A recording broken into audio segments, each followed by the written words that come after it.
बिस्मिल्लाहिर्रहमानिर्रहीम।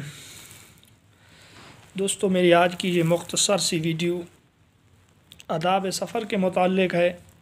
आपको मालूम है, आप सुन भी रहे हैं, आप देख भी रहे हैं आजकल किस कसरत के साथ हादसात हो रहे हैं और बहुत ही कीमती जानें इसकी वजह से ज़ाय हो रही हैं। दोस्तों, मैं एक मुख्तसर हदीस आप लोगों की खिदमत में पेश करूँगा। हज़रत जुबैर रज़ी अल्लाह तआला अन्हु से रिवायत है कि हज़ूर पाक सल्लल्लाहु अलैहि वसल्लम ने उनसे इरशाद फरमाया कि ए जुबैर, क्या तुम चाहते हो कि सफ़र में जब तुम सफ़र में निकलो तो तुम्हारा हाल सफ़र में तुम्हारे साथियों से अच्छा रहे और तुम्हारे पास ज़ाद राह भी ज़्यादा हो।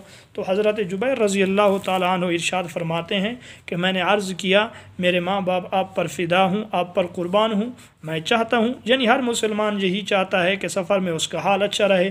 कौन मुसलमान है जो ये नहीं चाहता? तो आप सल्लल्लाहु अलैहि वसल्लम ने फरमाया कि ए जुबैर, 5 सूरतों की तिलावत करो जब तुम सफ़र पे निकलने लगो। वो 5 सूरतें ये हैं: कुल या अय्युहल काफ़िरून, इज़ा जा नसरुल्लाहि वल फ़त्ह, कुल हुवल्लाहु अहद, कुल अऊज़ु बिरब्बिल फ़लक़, कुल अऊज़ु बिरब्बिन नास।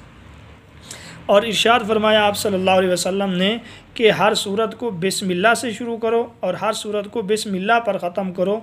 तो ये 5 सूरतें 6 बिस्मिल्लाह के साथ होंगी। तुम्हारा सफ़र में तुम्हारे साथियों से हाल अच्छा रहेगा। इसी तरह दोस्तों, सफ़र में हादसात और दीगर चीज़ों से बचने के लिए ज़रूरी है कि 5 वक्त की नमाज पाबंदी के साथ पढ़ें। सफ़र के लिए बहुत ज़्यादा आदाब हैं। कुछ ऐसे आदाब हैं जो सफ़र शुरू करने से पहले हैं, कुछ दौरान सफ़र हैं, कुछ सफ़र के बाद हैं। तो आदाब सफ़र में एक बात ये भी याद रखें कि बेहतर है जब आप सफ़र के लिए निकलें तो सदका करके निकलें, बिला ज़रूरत सफ़र से गुरेज़ करें, तन्हा सफ़र ना करें और सफ़र में मसनून दुआओं का एहतमाम रखें, यानी दुआएं करें। दुआएं पढ़ने में और दुआएं करने में बहुत बड़ा फ़र्क है। दुआ करने का मकसद ये है कि इंतहाई इखलास के साथ, आजिज़ी के साथ अल्लाह रब्बुल इज़्ज़त से दुआ मांगे।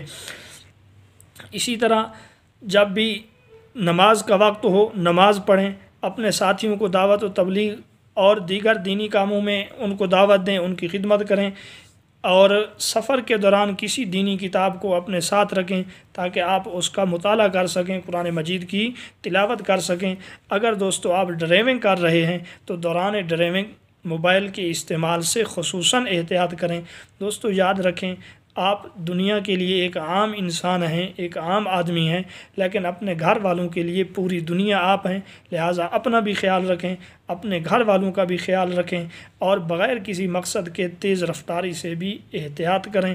जब आपका गर्ज़ पूरा हो जाए, आपका मकसद पूरा हो जाए, फ़ौरन घर वापस आएँ। इसी तरह एक और दुआ अभी आप वीडियो के आखिर में देखेंगे। उस दुआ के पढ़ने से भी इंशाअल्लाह दौरान सफ़र एक्सीडेंट और हादसात से बंदा महफूज रहेगा। दुआ है अल्लाह रब्बुल इज़्ज़त से अल्लाह पाक हम सब की हिफाजत फरमाए और अल्लाह पाक हमें अमल करने की तौफ़ीक़ अता फरमाए।